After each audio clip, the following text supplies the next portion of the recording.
So let's get started. When it comes to Canadian immigration, be it the federal level, provincial level, or business immigration, success rate solely depends on the strength of your individual profile. तो इस बात को समझने की ज़रूरत है कि जब आप एक्सप्रेस एंट्री की प्रोफाइल को एक्टिव करते हैं तो सक्सेस रेट हमारी तरफ से ट्रिगर नहीं होता. Success rate is based on your individual profile. अगर आपका सीआर स्कोर जो है लोएस्ट कट ऑफ स्कोर पे है या उससे ज़्यादा है, हेल्थी सीआर स्कोर है, तो ये ट्रिगर करेगा, आईटीए को ट्रिगर करेगा, which is invitation to apply. ठीक है. और अगर आपका सीआर स्कोर अच्छा नहीं है, लेट्स से आपका सीआर स्कोर 300 है, 350 है या इससे कम है, कनाडा की टॉप इमिग्रेशन फर्म को ले लें, टॉप इमिग्रेशन कंसल्टेंट को ले लें, इमिग्रेशन लॉयर को ले लें और उनकी फर्म की सक्सेस हिस्ट्री को देख लें, वो आपकी बिल्कुल भी हेल्प नहीं कर सकते, बल्कि वो आपको ऑनेस्टली ये बात बताएंगे कि देखें आपका सीआर स्कोर बहुत कम है और इस सीआर स्कोर के साथ हमारे एनालिसिस के मुताबिक और जो प्रीवियस ट्रेंड्स हैं, जो प्रीवियस ड्रॉज हुए हैं, उसके मुताबिक आपका चांस बहुत लो है. ठीक है. फॉर एग्जांपल हमारे पास डीएचए से भी एक क्लाइंट आए थे, तो उनको बड़ा क्लियरली हमने बताया था सस्कैचुअन के लिए वो अप्लाई करते थे, एलिजिबिलिटी में थी, लेकिन बिल्कुल बॉर्डर लाइन पे थे. सस्कैचुअन की जो अपनी प्रोविंशियल लेवल की पॉइंट्स ग्रिड है उसमें 60 पॉइंट्स मिनिमम चाहिए होते हैं, उनके 62 पॉइंट्स थे. तो उन्होंने पूछा है कि इसमें आपकी फर्म की क्या सक्सेस रेशियो है, कि क्या हम एक्सपेक्ट कर सकते हैं कि अगर आपके थ्रू हम अप्लाई करते हैं. तो मैंने उनको ये बताया था कि एट अ पॉइंट कि आपके ये 62 पॉइंट्स यहाँ पर बन रहे हैं और ये बहुत ही लो स्कोर है. और अगर हम सस्कैचुअन के प्रीवियस ड्रॉज को उठा के देखते हैं तो उनमें तो जो इन्विटेशंस आई हुई हैं वो आई हुई हैं उन लोगों की जिनके पॉइंट्स थे लेट्स से 78 हैं या 80 प्लस जिनके पॉइंट्स हैं. ठीक है. तो आपके तो 62 पे हैं, बिल्कुल आप बॉर्डर लाइन पे हैं. एलिजिबिलिटी तो आपकी है.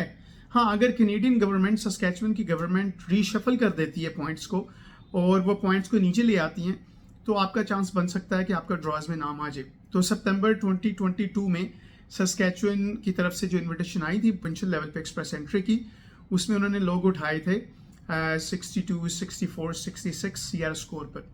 ठीक है.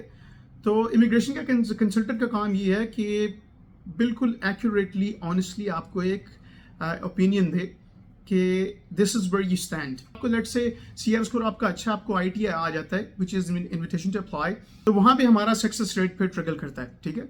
Which is very good. आप हमारे जो गूगल रिव्यूज हैं वो आप जाके देख सकते हैं.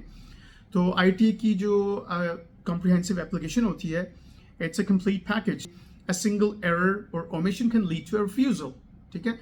तो this is where professionals come in, industry specialist, industry professionals. तो हमारा काम है कि एरर फ्री एप्लीकेशन को आपको अच्छी तरह जो है आपको रिप्रेजेंटेशन दें और एरर फ्री एप्लीकेशन जो है आपके बिहाफ पे सबमिट करें, आपको रिप्रेजेंट करें. तो इससे जो है जब आपकी एप्लीकेशन में कोई एरर नहीं होगा, ओमिशन नहीं होगा, तो ये रिफ्यूज़ल के चांसेस बहुत ज़्यादा फिर इसमें कम हो जाते हैं. ठीक है. तो एक और इसी तरह हमारे सस्कैचुअन के क्लाइंट थे, तो उन्होंने जो सेटलमेंट फंड्स की रिक्वायरमेंट को मेंटेन नहीं किया था. ओके. जिसकी वजह से उनका रिफ्यूज़ल हो गया था. ठीक है. तो क्योंकि उन्होंने रिप्रेजेंटेशन नहीं कराई थी, वो इंडिविजुअल अपनी तरफ से जो है अप्लाई कर रहे थे, फिर हमारी उन्होंने कंसल्टेशन ली थी जिसमें हमने उनको बताया था कि ये आपकी एप्लीकेशन में एरर हुआ.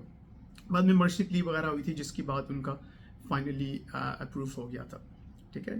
तो सक्सेस रेट जो है एट द एंड, फिर दोबारा मैं कंक्लूड करूँगा कि success rate solely depends on the strength of your individual profile, be it at the federal level, provincial level, or business immigration, or skilled immigration. ठीक है.